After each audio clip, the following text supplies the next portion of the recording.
Hello guys, welcome back to education IQ. I hope आप सब अच्छे होंगे। तो आज का जो हमारा द हिंदू एडिटोरियल आर्टिकल है वो है in the short term stabilize the line of actual control.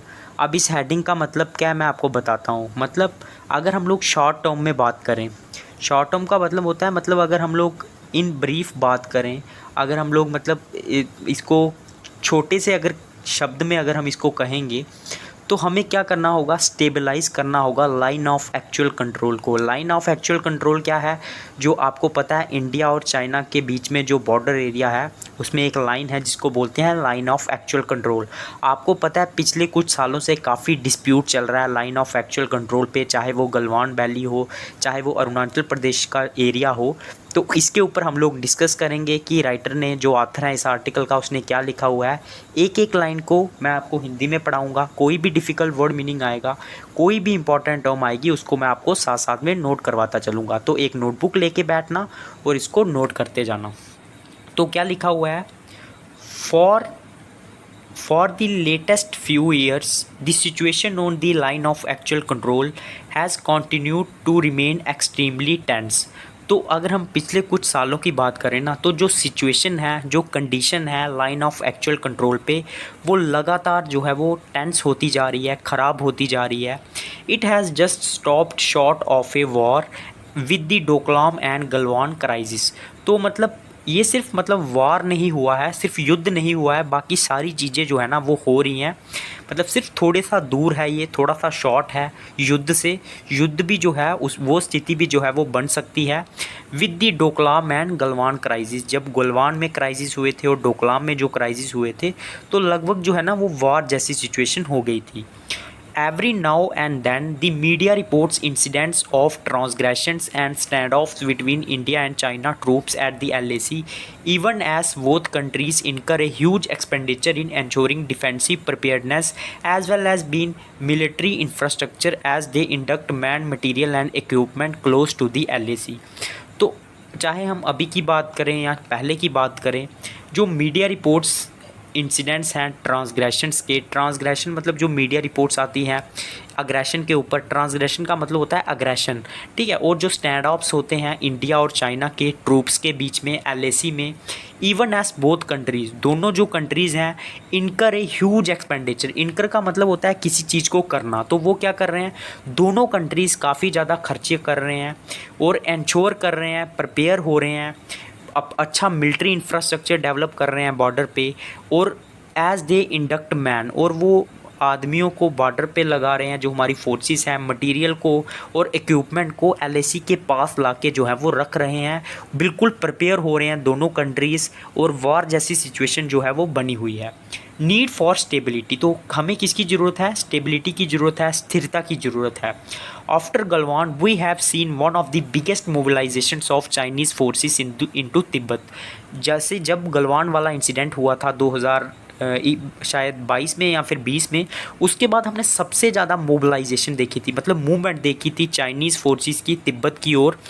There has also been an increase in the rhetoric and jingoism in both countries। और मतलब बहुत ज़्यादा रिटोरिक का मतलब क्या होता है? भाषण देना, भाषणबाजी करना। दोनों कंट्रीज़ के बीच में लगातार जो भाषण होते थे, मतलब दोनों कंट्रीज़ जो मतलब भाषण देती थी, एक दूसरे को टारगेट करती थी, वो इंक्रीज़ हो गए और जिंगोइज़म भी इंक्रीज़ हो गया। इसका मतलब क्या होता है? एक्सट्रीम पैट्रियोटिज़म, जो देशभक्ति की जो भावना होती है ना, वो बहुत ज़्यादा इंक्रीज़ हो गई। और ये इसने क्या किया? अग्रेशन का रूप ले लिया। जिंगोइज़म का मतलब भी यही होता है कि बहुत ज़्यादा पैट्रियोटिज़म दिखाना और अग्रेसिव हो जाना, ठीक है। और रिटोरिक भी मतलब बढ़ता गया लगातार, और जिंगोइज़म भी बढ़ता गया, अग्रेशन भी बढ़ता गया दोनों कंट्रीज़ के बीच में। कॉलिंग फॉर मोर अग्रेशन, इसकी वजह से और ज़्यादा अग्रेशन हो गया। The seriousness of the matter can be gauged from the statement made recently by India's external ministers S. Jaishankar at a media group meeting। तो जो भी मामला हो रहा है उसकी सीरियसनेस आप इस तरह से मतलब उसको माप सकते हो, देख सकते हो। जो भी रिसेंटली स्टेटमेंट आई थी इंडिया के external affair minister S Jaishankar की एट ए मीडिया ग्रुप्स मीट, उन्होंने क्या बोला था? that the situation along the LAC in eastern Ladakh remains very fragile and quite dangerous in terms of military assessment। तो उन्होंने बोला था कि जो सिचुएशन है ना LAC पे वो बहुत ज़्यादा फ्रेगाइल है।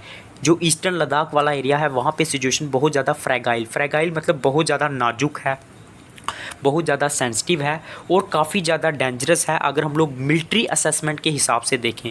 ठीक है, अगर मतलब मिलिट्री ने जो मूल्यांकन किया है उसके हिसाब से देखें। This state of affairs is not suitable and can trigger a major conflict. ये जो सिचुएशन है ना ये बिल्कुल भी सूटेबल नहीं है और इससे कोई भी मतलब मेजर कन्फ्लिक्ट झगड़ा जो है वो हो सकता है। Thereby destabilising the entire region, और जो क्या कर सकता है डिस्टेबलाइज कर सकता है मतलब अस्थिर कर सकता है पूरे रीजन को, पूरे एरिया को। And adversely impacting the world, और बुरी तरह से, एडवर्सली का मतलब होता है बुरी तरह से इम्पैक्ट डाल सकता है, प्रभाव डाल सकता है पूरे वर्ल्ड पे, पॉलिटिकली एंड इकोनॉमिकली, पॉलिटिकली भी, राजनीति के हिसाब से भी और इकोनॉमिकली भी। Therefore it is in everyone's interest that the LAC is made stable. तो ये सभी के पक्ष में होगा कि LAC को हम लोग स्टेबल कर दें। And two giant neighbours can see a benign rise, और दोनों जो बड़े बड़े नेबर्स हैं वो क्या देखें, बेनिगन राइज देखें। बेनिगन मतलब इम्प्रूव्ड, अच्छा, राइज देखें। ठीक है, the complexity of India China border problem precludes a permanent solution on an immediate basis. तो जो कॉम्प्लेक्सिटी है मतलब जो कॉम्प्लिकेटेड सिचुएशन बनी हुई है इंडिया चाइना बॉर्डर पे, ये जो प्रॉब्लम है, प्रीक्लूड का मतलब होता है रोकना। तो वो क्या कर रही है, मतलब रोक रही है एक permanent solution on an immediate basis. ठीक है, मतलब कोई भी परमानेंट सोल्यूशन जो है ना वो हम लोग नहीं ला पा रहे हैं, किसकी वजह से, कॉम्प्लिकेशंस की वजह से। ठीक है, प्रीक्लूड का मतलब आप लोग लिख लेना, प्रीक्लूड का मतलब मैंने आपको बता दिया, मतलब किसी चीज़ को क्या करना, रोकना, स्टॉप करना, उसको बोलते हैं प्रीक्लूड। उसके बाद क्या है, उसके बाद लिखा हुआ है Chinese territorial claims include the entire Arunachal Pradesh and the occupied अस्काई चीन। तो चाइना का जो टेरिटोरियल क्लेम है वो पूरे अरुणाचल प्रदेश पे है और जो उन्होंने ऑक्युपाई किया हुआ है अक्साई चीन उसके ऊपर भी है। No Chinese government more so the present one under Jinping is likely to tone down the narrative that has been built over long time.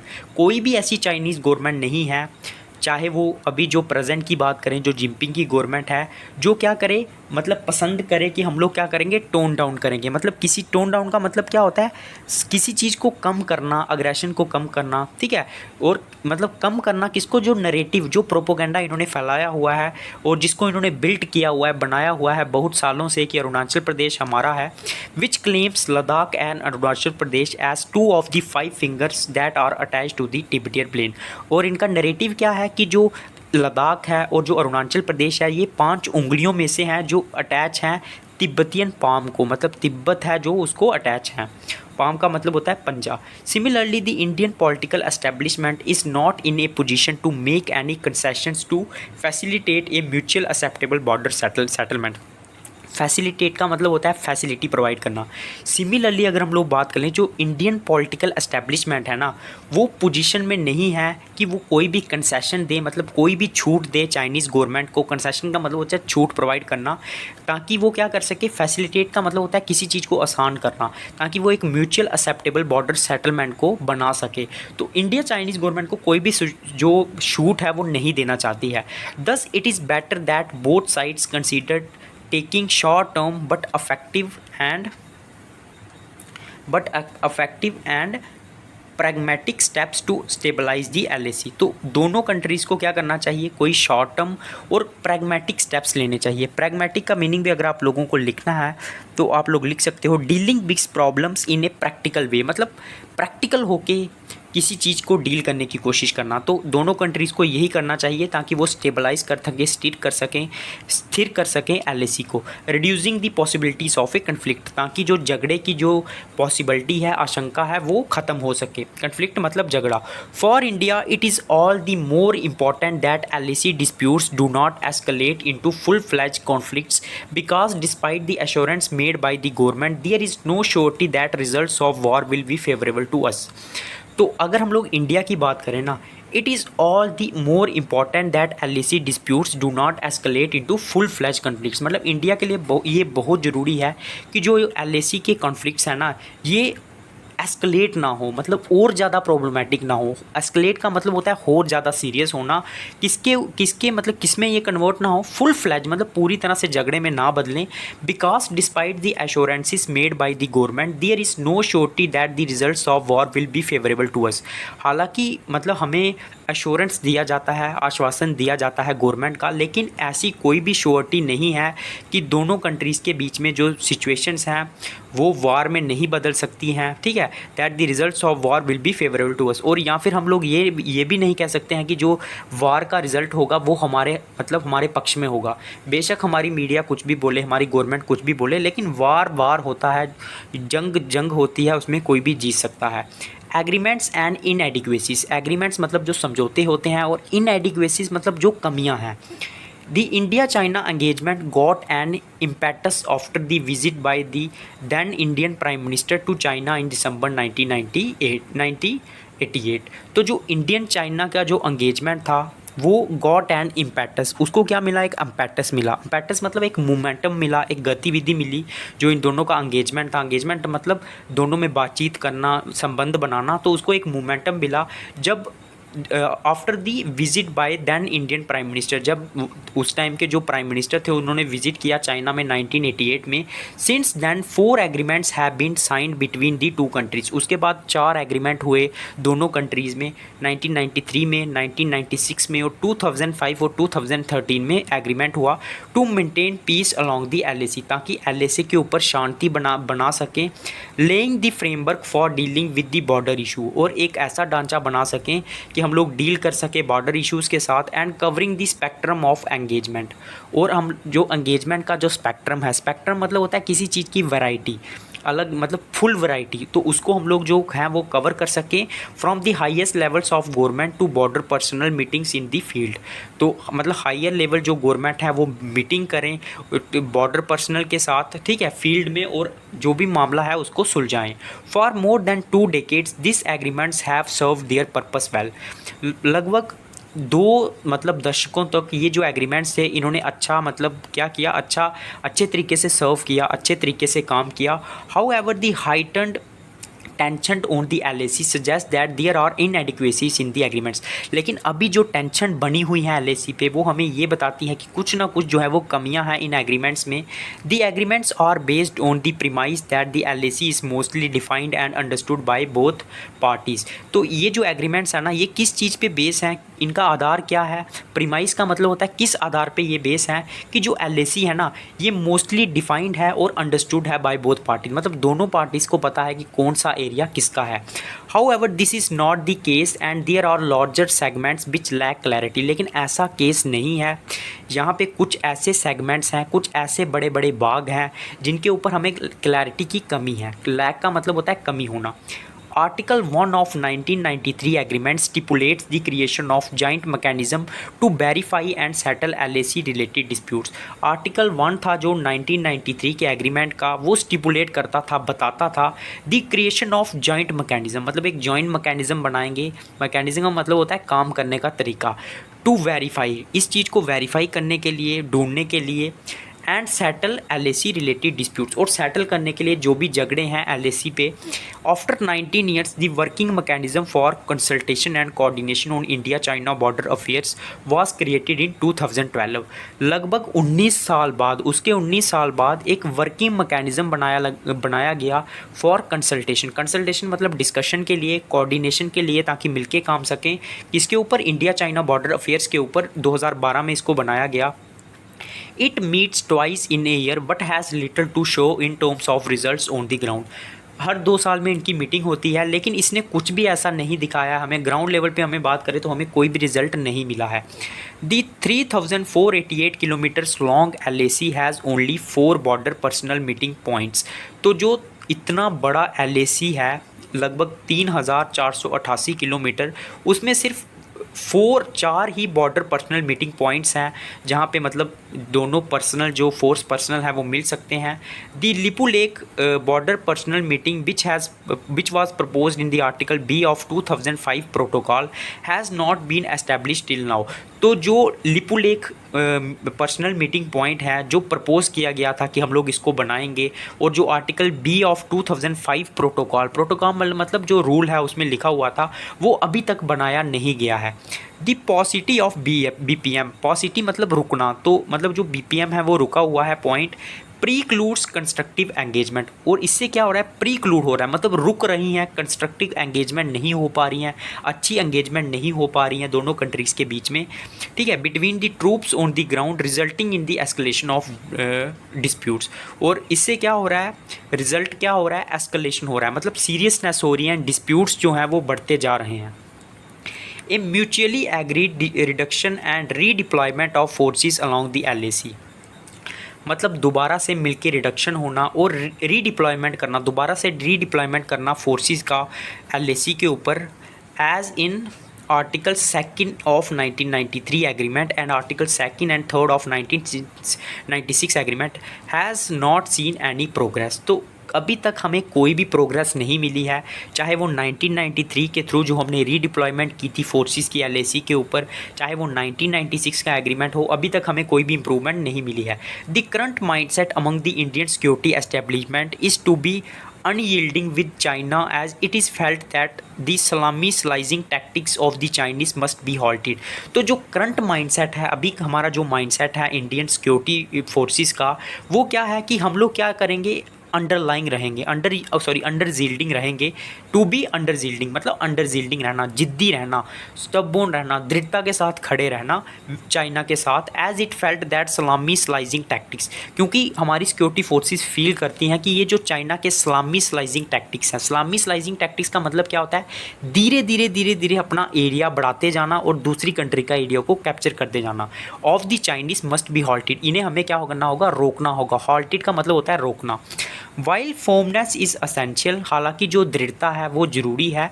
There is also a need to identify the reasons for rising clashes, लेकिन हमें reason भी ढूंढने पड़ेंगे कि ये जो clashes हैं वो क्यों बढ़ते जा रहे हैं LAC के ऊपर, एंड वर्किंग और सोल्यूशंस, और इसके सोल्यूशन के ऊपर हमें काम करना होगा।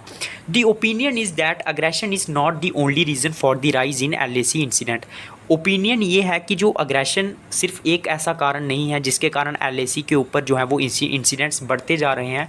The quantum jump in surveillance technology provides visibility of movement of opposing forces in areas that were blind spot earlier. तो जो हमारी टेक्नोलॉजी बढ़ती जा रही है, सर्विलियंस टेक्नोलॉजी मतलब सर्विलियंस मतलब निगरानी करना बॉर्डर पे टेक्नोलॉजी के थ्रू, वो हमें क्या कर रहा है, एक विजिबिलिटी प्रोवाइड कर रही है जो अपोजिट फोर्सेस मूव करती हैं ऐसे ब्लाइंड स्पॉट्स पे जिनको हम पहले नहीं देख पाते थे। अभी हम लोग उनको टेक्नोलॉजी के मदद से देख पा रहे हैं, जिसके कारण जो कन्फ्लिक्ट्स है वो बढ़ रहे हैं। This coupled with increase troops density, और जो ट्रूप्स हैं उनकी डेंसिटी भी जो है वो बढ़ रही है, और अच्छे रोड्स हो रहे हैं। इम्प्रूव्ड लॉजिस्टिक्स मतलब ट्रांसपोर्ट फैसिलिटीज़ बढ़ रही हैं, और इससे क्या हो रहा है, and availability of aviation assets, aviation मतलब हवाई जहाज़ जो हैं उनकी फैसिलिटीज़ भी बढ़ रही है। इनहेंस दी रिएक्शन कैपेबिलिटी, और इससे क्या हो रहा है, हमारी रिएक्शन कैपेबिलिटी बढ़ रही है, मतलब कोई भी मूवमेंट होती है बॉर्डर पे हमें पता चल जाता है टेक्नोलॉजी के थ्रू, और हम तुरंत मूवमेंट करते हैं जिससे कन्फ्लिक्ट्स बढ़ रहे हैं।